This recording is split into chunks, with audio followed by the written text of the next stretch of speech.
Hello everyone, and today I'll show you how to adjust the volume on the Huawei Watch GT5 Pro. So in order to do that, activate the screen by pressing on the Chrome button right here.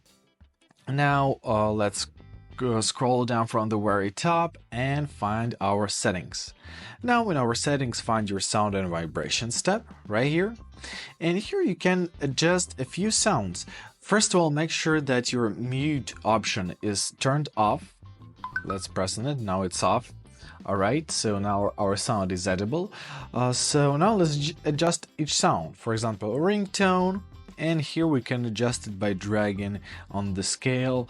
Now let's go back to alarm volume. You can adjust it here as well. Word broadcast, and so on.